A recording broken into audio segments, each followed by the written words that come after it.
Hello बच्चों, स्वागत है आपका हमारे जीओसी के इस 9वें लेक्चर में। लास्ट लेक्चर में हमने जियोमेट्रिकल आइसोमरिज्म डिस्कस किया था और वीडियो के अंत में मैंने बताया था कि एक ऐसा भी स्ट्रक्चर होते हैं कई कि जिसमें एक से ज्यादा डबल बॉन्ड, उसे पोलिन कहा जाता है। और पोलिन में नंबर ऑफ जियोमेट्रिकल आइसोमर्स किस तरह से फाइंड आउट किया जाता है, इसके बारे में हमारा ये वीडियो है।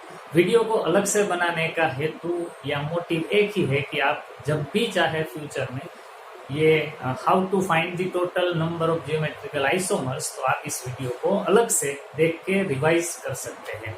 तो मैं हूं विभाकर जानी और ये है हमारा चैनल का नाम भी है विभाकर जानी। अगर आपने अब तक इसे सब्सक्राइब ना किया हो तो प्लीज सब्सक्राइब करें। और चलिए हम लोग सीखना शुरू करते हैं। पोलिन में नंबर ऑफ जियोमेट्रिकल आइसोमर्स किस तरह से फाइंड आउट किया जाता है। तो सबसे पहले पोलिन क्या होता है इसे हम लोग समझते हैं। Polyene, that means these are the structures which are having more than one double bond. हालांकि में एक डबल बॉन्ड होता है, लेकिन अगर एक से ज्यादा डबल बॉन्ड हो तो उसे पोलिन कहा जाता है। एक एग्जांपल लेते हैं हम लोग। Suppose 1 2 3 4 5 and 6 carbon and double bond single bond double bond single bond. यहाँ पर हम लोग रखेंगे CH3, यहाँ पर आएगा H, यहाँ पर भी H, यहाँ पर भी H, यहाँ पर भी H और यहाँ पर भी CH3। तो ये हमारा पोलिन होगा क्योंकि यहाँ पर एक से ज्यादा, that means here we have 2 double bonds, so it is a kind of polyene. तो ये पोलिन में अगर हम जियोमेट्रिकल आइसोमर कितने बनते हैं ये गिनना चाहे तो हमें एक मेथड ये है कि हमें सभी पॉसिबिलिटी को चेक करनी पड़ेगी, और दूसरी मेथड है एक सिंपल सा फॉर्मूला। सो पहले हम लोग चेक करेंगे कि अगर थियोरेटिकली हम लोग फाइंड आउट करना चाहे कि इसके कितने जियोमेट्रिकल आइसोमर पॉसिबल बनेंगे, तो हमें कुछ इस तरह से गिनना पड़ेगा। पहले तो ये देखें कि हाँ, इसमें कुछ स्टेप्स हैं। सबसे पहले आपको ये डिसाइड करना होगा whether this compound is pollen और नॉट। और अगर ये पोलिन हो तो सबसे पहले आपको ये डिसाइड करना है whether it is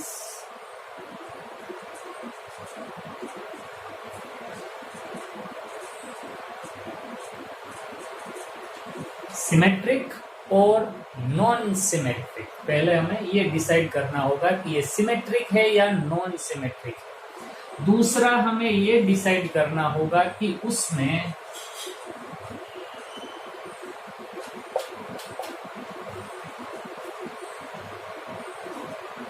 how many stereo centres are there.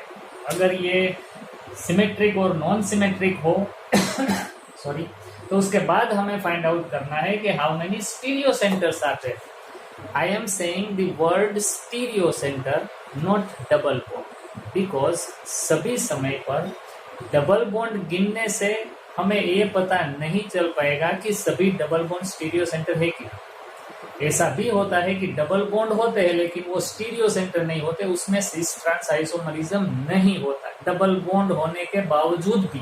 एक ऐसा एग्जांपल आपके सामने मैं पहले रख देता हूं। Suppose here this is also a kind of pollen.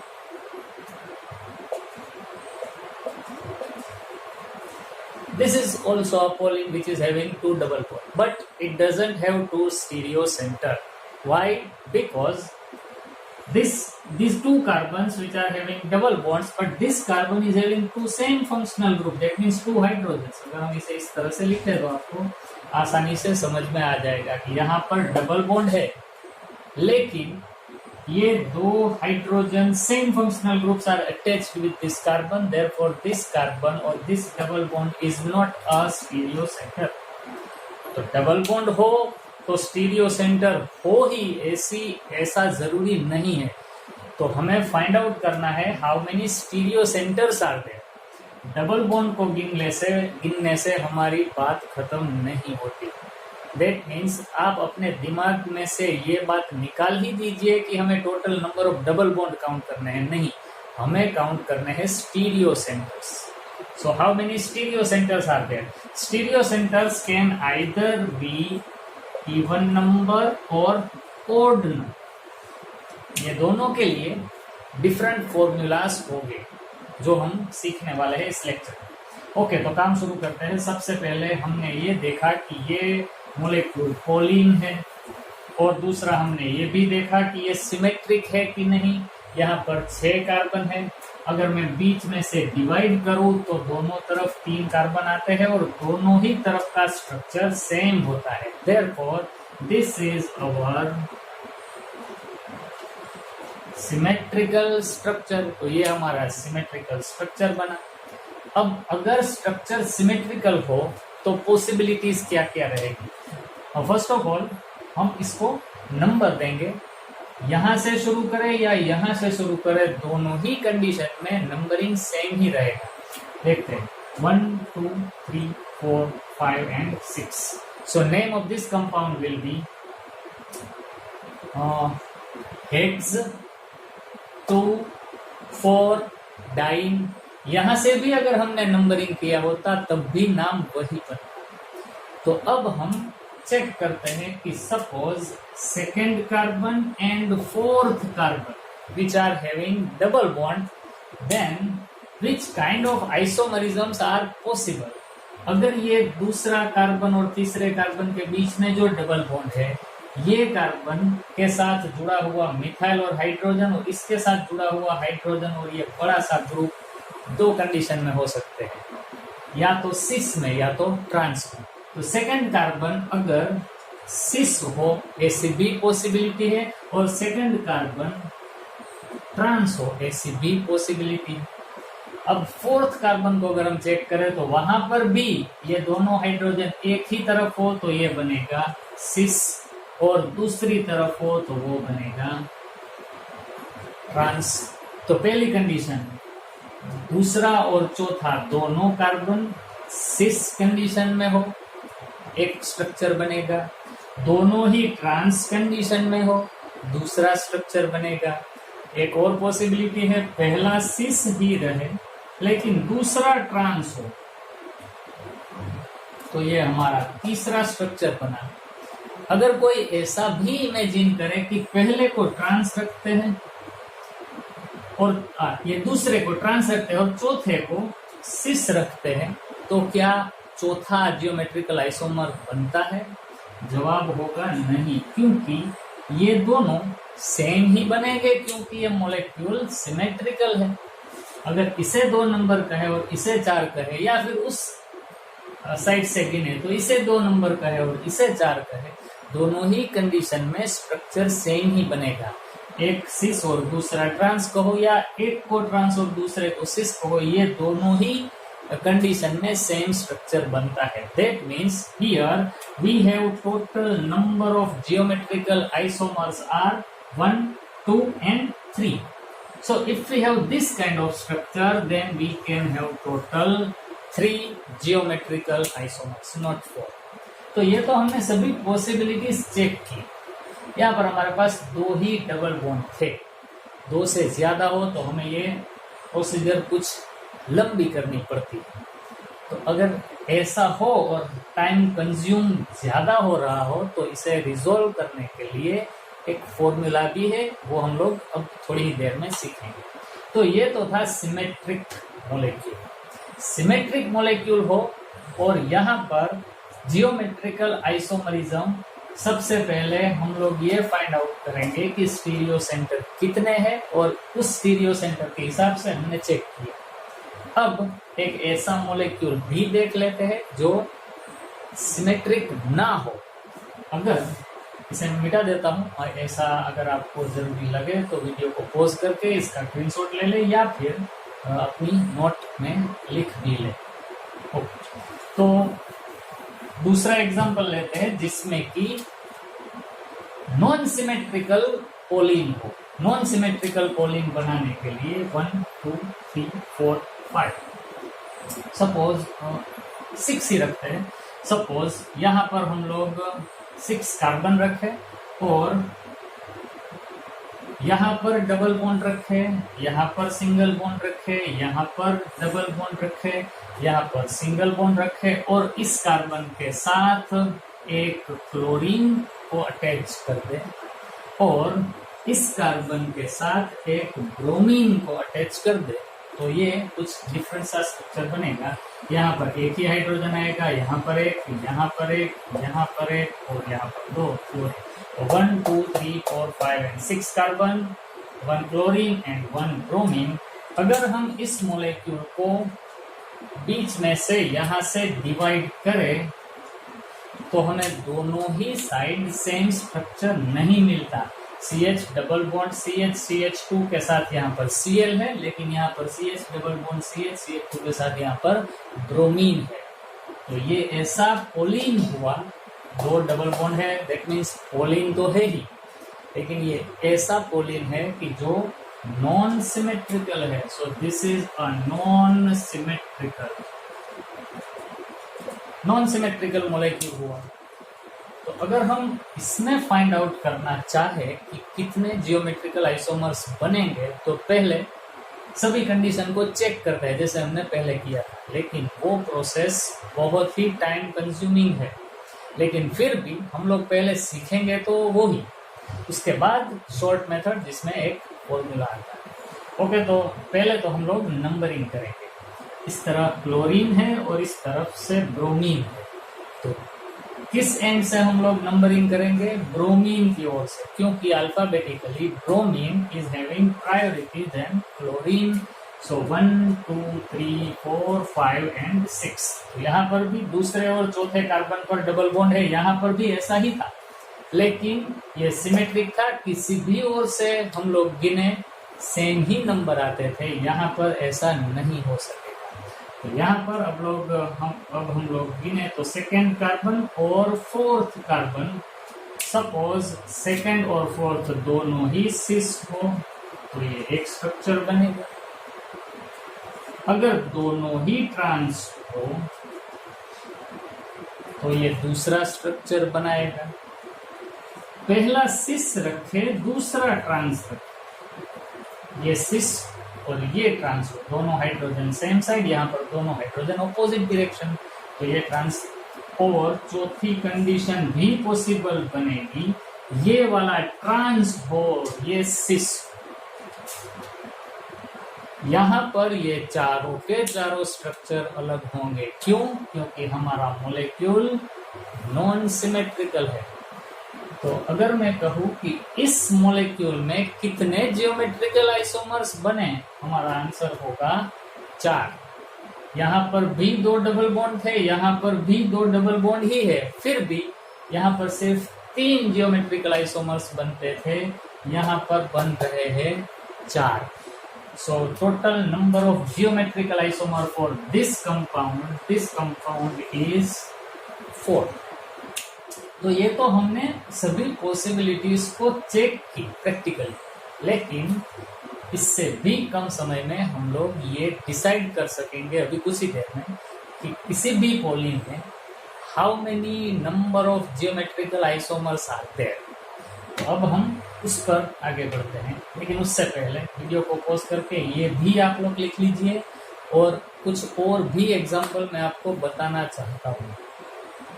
Okay, तो अब मैं इसको मिटा दे रहा हूँ और एक और एग्जाम्पल आपके सामने लिख रहा हूँ। आप जरा अपनी बुद्धि लगाइए उसमें। 1 2 3 4 5 6 carbon and here we have double bond double bond double bond single. यहाँ पर एक भी हाइड्रोजन नहीं आएगा, यहाँ पर भी नहीं होगा, यहाँ पर एक होगा और यहाँ पर CH3। अगर मैं आपको क्वेश्चन पूछूं कि इसमें कितने डबल बॉन्ड है तो आंसर एकदम इजी है, देयर आर 3 डबल बॉन्ड्स। लेकिन अगर मैं पूछूं कि इसमें कितने स्टीरियो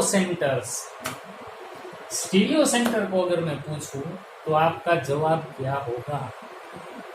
पहले वीडियो को पॉज करके जरा सोचिए और फिर अपने आप आंसर को दिमाग में लाइए। ओके, अब मैं बताता हूँ। हमें चेक करना होगा कि यहाँ पर जियोमेट्रिकल आइसोमरिज्म पॉसिबल बनेगा या नहीं। पहले डबल बॉन्ड को अगर ध्यान से देखो तो इस कार्बन के साथ जुड़े हुए दो फंक्शनल ग्रुप CH3 और H है, लेकिन इस कार्बन के साथ केवल एक ही फंक्शनल ग्रुप जुड़ा हुआ है और ये कार्बन हमारा sp हाइब्रिडाइज्ड कार्बन।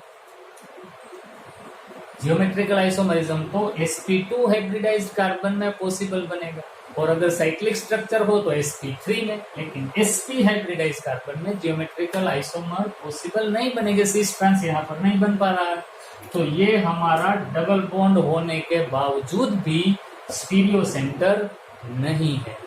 ओके, तो ये भी हमारा स्टीरियो सेंटर नहीं बनेगा क्योंकि ये डबल बॉन्ड भी sp हाइब्रिडाइज्ड कार्बन वाला ही है, तो ये भी कैंसिल हुआ। इस कार्बन का हाइब्रिडाइजेशन क्या होगा देखिए, ये कार्बन भी 2 पाई बॉन्ड वाला है, that means it is also having sp hybridisation, and if a carbon is having sp hybridisation then this double bond is not considered as stereo center.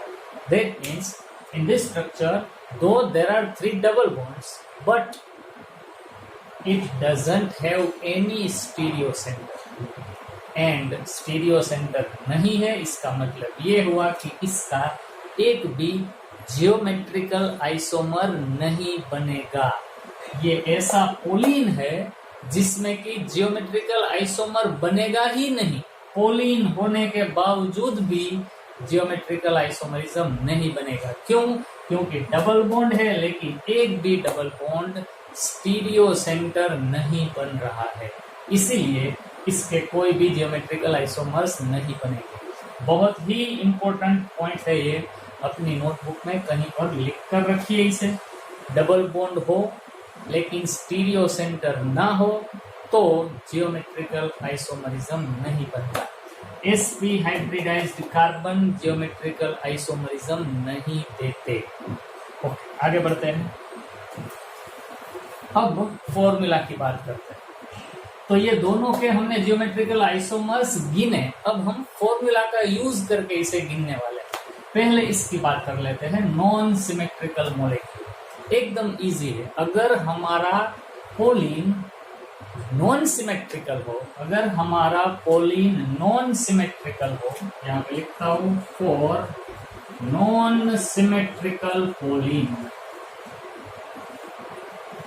तो उसमें total number of geometrical isomerism find करने के लिए एकदम simple सा formula है 2n, and here n is not number of double bond but n is number of stereo center। यहाँ पर भी मैंने लिखा है how many stereo centers are there। n represents the number of stereo centers not number of double bond। ये बात बराबर याद रखिएगा, stereo center doesn't mean double bond। यहाँ पर लिख देता हूँ stereo center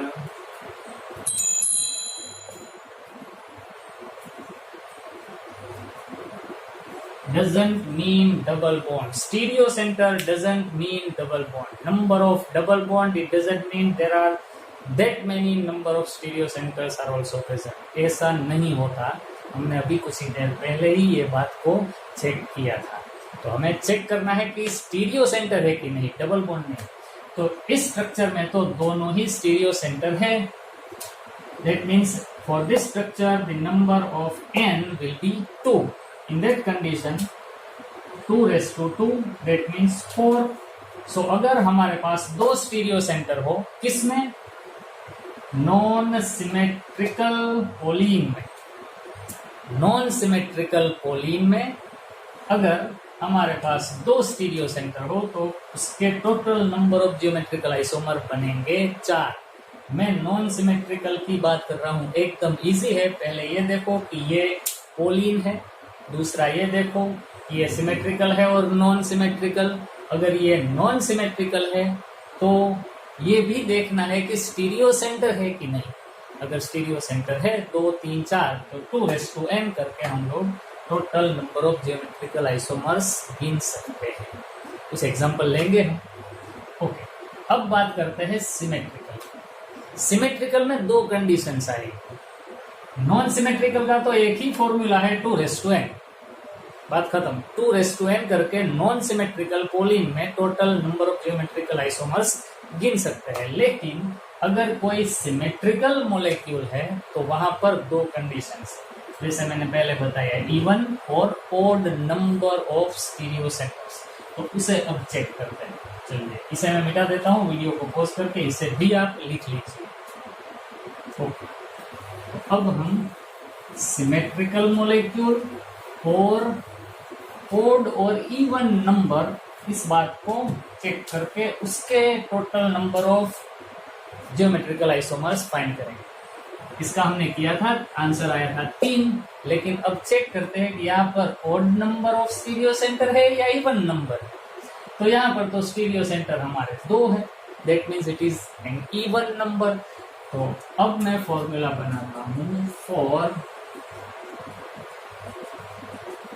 symmetrical polyene and in which there are even number of stereo center, then total number of geometrical isomers can be calculated by using the formula 2 raised to n minus 1 plus 2 raised to n by 2 minus 1। Formula याद ही रखना पड़ेगा, एकदम आसान है और कई बार हम लोग प्रैक्टिस करेंगे। इसके बाद का जो हमारा वीडियो है जिसमें हम लोगों ने एमसीक्यूज डिस्कस किए हैं, उसमें हमने कई सारे ऐसे पोलिन के number of geometrical isomers find out करने के लिए कई सारे एग्जांपल्स लिए हैं, तो उसे भी जरूर देखिएगा। Okay, number of geometrical isomers in polyene which are symmetrical and having even number of stereo centre, then the number can be find out by using 2 raised to n minus 1 plus 2 raised to n by 2 minus 1। चलिए apply करते हैं formula. हमारे इस structure में answer हमारा आना चाहिए 3। गिनते हैं, चलिए 2 raised to, here also n is number of stereo center, n is number of stereo center। तो यहाँ पर स्टीरियो सेंटर 2 है, तो 2 power 2 minus 1 plus 2 to the power 2 by 2 minus 1। 2 minus 1 means 1, so 2 raised to 1 plus 2 by 2 is 1, 1 minus 1 is 0, 2 raised to 0, 2 raised to 1 is 2 plus 2 raised to 0 is 1, so answer आया 3। तो यहाँ पर 3 geometrical isomers बनते हैं। तो ये बहुत ही useful formula है, जल्द से जल्द हमें नंबर ऑफ जियोमेट्रिकल आइसोमर्स पता चल सकते हैं इस फॉर्मूला का यूज करके। कब अप्लाई होगा? पोलिन हो, सिमेट्रिकल हो और even number of double bonds हो, तब ये फॉर्मूला अप्लाई होगा। क्या मैंने डबल बॉन्ड बोला? उसे मिटा दीजिए, डबल बॉन्ड नहीं, even number of stereo centre. ये गलती बार बार हो सकती है, ध्यान में रखिएगा। डबल बॉन्ड नहीं गिनने हैं, हमें नंबर ऑफ स्टीरियो सेंटर्स ही गिनने हैं। दिमाग में रखेंगे stereo centre, not double bond. Okay, तो ये तो था even number of stereo centre वाला एग्जांपल। अब एक ओड नंबर वाला भी एग्जांपल ले लेते हैं।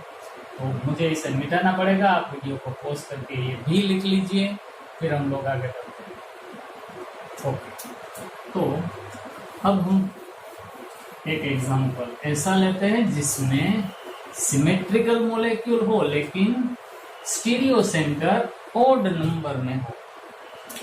तो 1 2 3 4 5 6, here we have 6 molecules. We want to make it symmetrical. 6 में तो सिमेट्रिकल किस तरह से बनेगा देखते हैं। चलिए यहाँ पर अगर हम इस तरह से लिखें, यहाँ पर एक डबल बॉन्ड, सिंगल बॉन्ड, यहाँ पर एक double bond, single bond, symmetrical बनाना है और ओड नंबर में हमें ओड नंबर में स्टीरियो सेंटर्स रखने हैं। 1 2 3 4, 1 2 3 4। CH3, यहाँ पर H, यहाँ पर एक H, यहाँ पर एक H, यहाँ पर भी H, यहाँ पर भी एक H आएगा, यहाँ पर एक H और यहाँ पर CH3। तो अगर हम इसको यहाँ से डिवाइड करें तो इसके दोनों तरफ ही CH डबल बॉन्ड CH3 और यहाँ पर भी सेम ही स्ट्रक्चर है, तो ये सिमेट्रिक तो हुआ। लेकिन यहाँ पर total number of stereo centre check करने हैं। डबल बॉन्ड हो तो स्टीरियो सेंटर हो ही ऐसा जरूरी नहीं है, चेक तो करना ही पड़ेगा। इस कार्बन के साथ जुड़े हुए दोनों फंक्शनल ग्रुप डिफरेंट, इस कार्बन के साथ जुड़े हुए दोनों फंक्शनल ग्रुप, एक हाइड्रोजन और एक ये बड़ा सा group different, that means this is our stereo centre. इसको चेक करते हैं, इस कार्बन के साथ एक हाइड्रोजन एक ये ग्रुप, इस कार्बन के साथ एक हाइड्रोजन एक ये ग्रुप, तो ये भी हमारा स्टीरियो सेंटर है। ये कार्बन भी अगर ये हो तो ये होगा ही, क्योंकि ये दोनों तो सेम है, तो ये भी हमारा स्टीरियो सेंटर बनता है। That means here we have total 3 stereo centre, that means the value of n is 3 और 3 इज एन ओड नंबर। तो हम लोग अब गिनने वाले हैं symmetric pollen having odd number of stereo center. In that case, total number of geometrical isomers can be calculated by using 2 raised to n minus 1. इतना तो होगा ही, पहले फॉर्मूला में भी इतना तो था ही, 2 raised to n minus 1 plus 2 raised to, वहां पर था n by 2 minus 1, लेकिन यहाँ पर अगर 3/2 ऐसा करे तो 1.5 आएगा। तो यहाँ पर हमें लिखना है n minus 1 by 2, वहां पर था n by 2 minus 1, यहाँ पर था n, यहाँ पर है n minus 1 by 2। तो अब हम इस फॉर्मूला में ये वैल्यू अप्लाई करके फाइंड आउट करते हैं कि हमें कितने जियोमेट्रिकल आइसोमर्स मिल पाते हैं। 2 raised to n means 3 minus 1 plus 2 raised to, यहाँ पर भी 3 minus 1 divided by 2, 3 minus 1 means 2 plus 2 raised to, 3 minus 1 means 2 but 2 divided by 2 is 1, तो 2 raised to 2 means 4 plus 2 raised to 1 means 2, that means our answer is 6। So अगर यहाँ पर हमारे पास 3 stereo centre हो और हमारा मोलिक्यूल सिमेट्रिकल हो तो total number of geometrical isomers will be 6। Symmetrical molecule में total number of geometrical isomers होंगे 6 टोटल जियोमेट्रिकल आइसोमर्स मिलेंगे। तो ये था फॉर्मूला हमारा जियोमेट्रिकल आइसोमर काउंट करने के लिए। किस तरह के पोलीन में, पोलीन हमारा हो सिमेट्रिकल और उसके पास हो odd number of stereo centre. तो ये 3 फॉर्मूला 3 डिफरेंट कंडीशंस में अप्लाई होंगे। तो वीडियो को पॉज करके ये भी लिख लीजिए, फिर हम लोग इसकी समरी भी बना लेते हैं। ओके, इसे अब मैं मिटा दे रहा हूँ। हमारे पास अब 3 फॉर्मूलास है।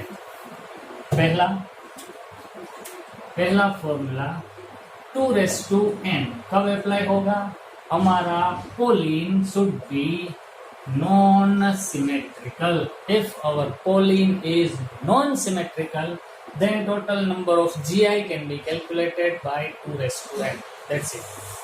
Second, 2 raised to n minus 1 plus 2 raised to n by 2 minus 1.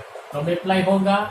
हमारा पोलीन सिमेट्रिकल हो एंड उस पोलीन के पास even number of stereo centres हो, तभी ये फॉर्मूला अप्लाई होगा। और the third formula is 2 raised to n minus 1 plus 2 raised to n minus 1 by 2। ये फॉर्मूला कब अप्लाई होगा? हमारा मोलेक्यूल और पोलीन सिमेट्रिकल हो एंड हमारे पास odd number of stereo centres हो, तभी ये फॉर्मूला अप्लाई होगा। तो ये था हमारा वीडियो पोलीन्स में नंबर ऑफ जियोमेट्रिकल आइसोमर्स किस तरह से हम लोग फाइंड आउट करेंगे।